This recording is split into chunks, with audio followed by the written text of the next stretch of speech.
آپ صلی اللہ علیہ وسلم کس دن پیدا ہوئے اس میں بھی کسی کا کوئی اختلاف نہیں، بالاجماع بالاتفاق سب کے نزدیک کون سا دن ہے؟ سوموار کا۔ کون سا؟ پیر کا دن۔ اسی طرح رسول اللہ صلی اللہ علیہ وسلم کی وفات شریفہ کے دن میں بھی کسی کا کوئی اختلاف نہیں، سب کے نزدیک رسول اللہ صلی اللہ علیہ وسلم کی وفات شریفہ کا دن بھی سوموار کا ہے۔ جیسا کہ حضرت امی عائشہ صدیقہ رضی اللہ تعالی عنہ فرماتی ہیں کہ سوموار والے دن سے بھاری دن اور غمگین دن ہم پر کبھی نہیں آیا۔ کیوں؟ کہ اس دن رسول اللہ صلی اللہ علیہ وسلم کی وفات شریفہ ہوئی ہے۔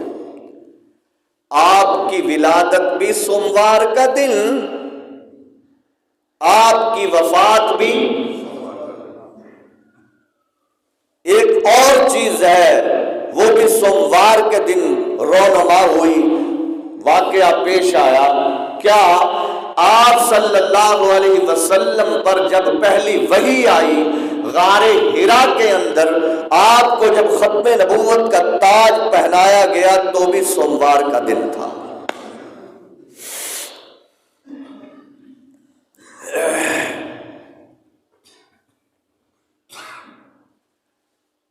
جناب اماں آمینہ سلام اللہ علیہا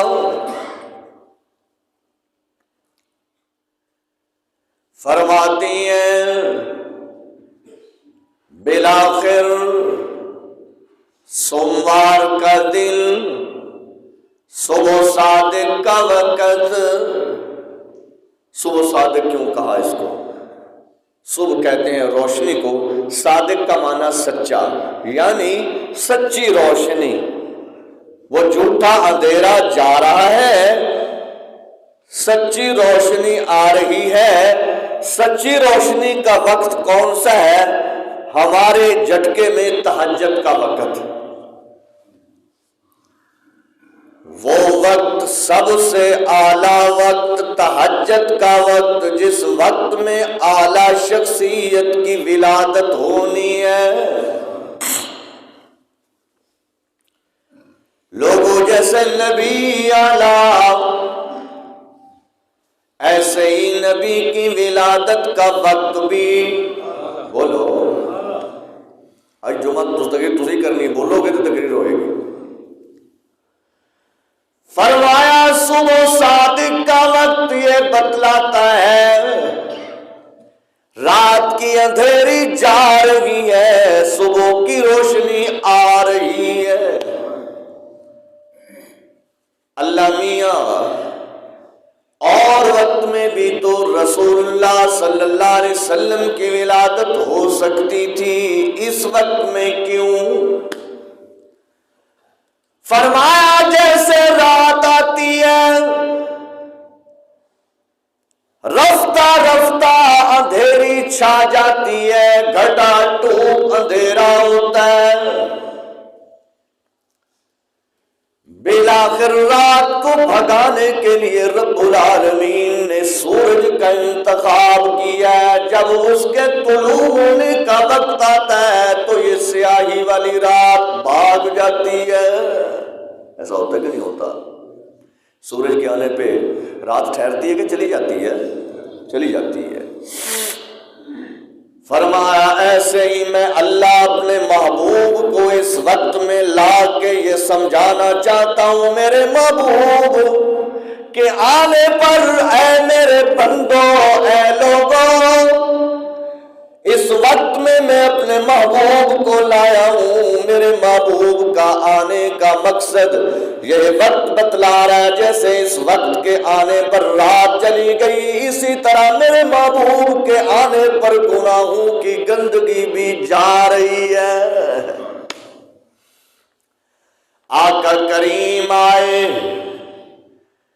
آپ کے آنے سے پہلے عرب کے اندر بے شمار خرافات تھیں، جاہلیت تھی، انسانیت نام کی چیز نہ تھی، باپ کو باپ نہ سمجھا جاتا تھا، ماں کو ماں نہ سمجھا جاتا تھا۔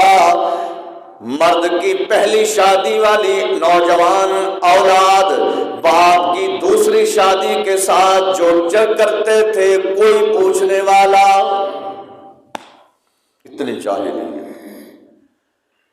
فرمایا بے شمار خرافات تھی، اللہ کریم اپنے محبوب کو دنیا میں لائے، آقا کے آنے سے خرافات کا کلا کما ہو گیا، گناہوں کی گندگی چلی گئی۔ پتا چلا انسانیت کو کہ یہ میرا باپ ہے، یہ میری ماں ہے، یہ میرا بھائی ہے، یہ میری بیوی ہے، یہ میری بہن ہے، یہ میری بیٹی ہے، یہ میرا ہمسایہ ہے، یہ میرا محلے دار ہے، یہ جائز ہے، یہ ناجائز ہے، یہ حلال ہے، یہ حرام ہے، یہ حق ہے، یہ سچ ہے، یہ جھوٹ ہے، یہ کرنا ہے، یہ نہیں کرنا۔ ان ساری باتوں کا پتہ آقا کریم کے آنے پہ چلا۔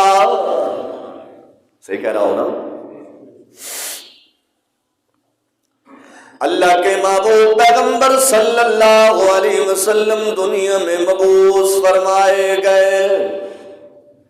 آپ کی ولادت ہوئی، صبح صادق کا وقت ہے۔ اماں آمینہ کہتی ہیں، فرماتی ہیں میرے محبوب اللہ کے حکم سے دنیا میں تشریف لائے، میں دیکھتے ہی خوش ہو گئی۔ میں کیا دیکھتی ہوں؟ فرمایا آقا کریم ایسے چمک دمک رہے ہیں، میرے محبوب کملے والے کی چمک دمک کو دیکھ کر 14ویں رات کا چاند بھی شرما جائے۔ آقا فرماتے ہیں اللہ کریم نے مجھے حسین پیدا فرمایا، کتنا حسین۔ آؤ لوگو آؤ واقعہ سناتا ہوں۔ میرے محبوب تشریف فرمائیں، صحابہ نے کملی والے کو گھیرا ہوا ہے، یوں لگتا ہے درمیان میں 14ویں رات کا چمکتا دمکتا چاند ہے، اردا گرد ستارے۔ فرمایا ان اردا گرد، نبی کے اردا گرد بیٹھنے والے ستاروں میں سے ایک ستارہ جس کا نام حضرت جابر رضی اللہ تعالی عنہ ہے، حضرت جابر بیٹھے ہیں، اللہ کے نبی صحابہ سے گفتگو فرما رہے ہیں، کچھ ارشاد فرما رہے ہیں۔ فرمایا جابر اپنی اور سوچ میں مگن ہے، کیا؟ فرمایا جابر کبھی رات کے 14ویں رات کے چمکتے دمکتے چاند کی طرف دیکھتے ہیں، اور کبھی جابر میرے محبوب کے چہرے کو تکتے ہیں۔ بلاخر بار بار یوں کرنے پر خود ہی کہنے لگے چاند کی طرف منہ کر کے، کیا چاند سے مخاطب ہو کر کے فرمایا جابر صاحب ہی کہتے ہیں تو حسین نہیں، میرا آقا بڑا حسین ہے۔ چاند سے، شاعر کیا کہتا ہے؟ چاند سے تشبیہ دینا یہ بھی کوئی انصاف ہے، چاند سے تشبیہ دینا یہ بھی کوئی انصاف ہے۔ ارے لوگوں چاند کے منہ پہ چھائیاں، میرے مدنی کا چہرہ صاف ہے۔ فرمایا آقا خوبصورت پیدا ہوئے۔ اماں آمینہ کہتی ہیں آؤ لوگوں سنو، فرمایا جب کسی عورت کے ہاں بچہ پیدا ہوتا ہے اس کو دردیں ذلیل کر مارتی ہیں، یہ تو ایک عورت ہی بتا سکتی ہے یا رب بتا سکتا ہے کتنی تکلیف ہوتی ہے بچے کی پیدائش کے وقت۔ ایک عورت کو اس کی موت و حیات کا معاملہ ہوتا ہے، وہ موت و حیات کے اندر ہوتی ہے، جب اسے درد ذہ شروع ہوتا ہے اس کی جان کنی کا عالم آ جاتا ہے۔ فرمایا یہی وجہ ہے اللہ اللہ کے نبی صلی اللہ علیہ وسلم نے فرمایا او لوگوں جب کسی بچے کی ولادت کے وقت کسی مسلمان عورت کی ڈیتھ ہو جائے, اس کا انتقال ہو جائے, اس کا وصال ہو جائے, کسی عورت کا اس کے بچے کے ولادت کے وقت وہ دنیا سے چلی جائے, آقا کریم نے فرمایا ایسی عورت شہید ہے. کیا ہے؟ اس کو درد اس قدر ہے, تکلیف اس قدر ہے, یا وہ جانتی ہے یا اس کا رب جانتا ہے. لیکن اماں فرماتی ہیں لوگوں جس طرح بچے کی ولادت کے وقت ایک عام عورت کو دردیں ہوتی ہیں, مجھے ان دردوں کا کوئی احساس نہیں ہے, مجھے پرواہ تک نہیں ہے, مجھے وہ درد محسوس نہیں ہوئے. فرمایا بغیر کسی تکلیف کے میرے محبوب میرے شکم سے اللہ نے میری جھولی میں رکھ دیے. ہاں لوگوں یہ پہلا موقع ہے, نبی یہ بات سمجھا رہے ہیں اماں میں تکلیف دینے کے لیے نہیں آیا, میں لوگوں کی تکلیف بانٹنے آیا ہوں. اماں کہتی ہیں جب بچہ پیدا ہوتا ہے ماں کے پیٹ سے بطن سے شکم سے باہر آتا ہے, اس کے اوپر نظافت ہوتی ہے, گندگی ہوتی ہے, غلاظت ہوتی ہے. فرمایا اماں کہتی ہیں لوگوں میرے محبوب دنیا سے میرے پیٹ میں سے پاک صاف آئے ہیں اور جسم پہ کوئی نظافت نہیں ہے. ارے تو اس نبی کا امتی ہے جس نبی کی ولادت کے وقت اس کے پاک جسم پہ کسی قسم کی کوئی نظافت نہیں ہے, کوئی گندگی نہیں ہے, کوئی غلاظت نہیں ہے. میرا اور آپ کا قیامت تک آنے والے مسلمانوں کا یہ عقیدہ ہے اللہ کے نبی اپنی اماں کے پیٹ سے پاک پیدا ہوئے ہیں.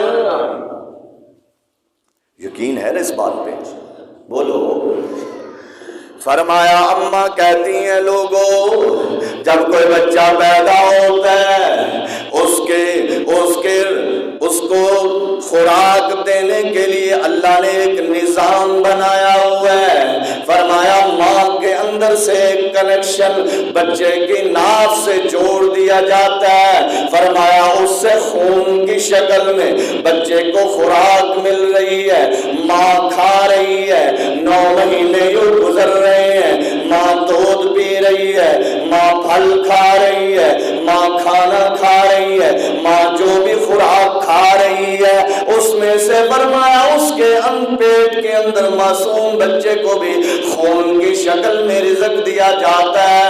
اماں آمینہ کہتی ہیں جب بچہ پیدا ہوتا ہے اس کی ناف کاٹنی پڑتی ہے, لیکن لوگوں میرے محبوب پیغمبر جو دنیا میں آئے تو ناف بریدہ تھے, آپ کی ناف کٹی ہوئی تھی. اللہ کے محبوب پیغمبر صلی اللہ علیہ وسلم دنیا میں ناف بریدہ پیدا ہوئے.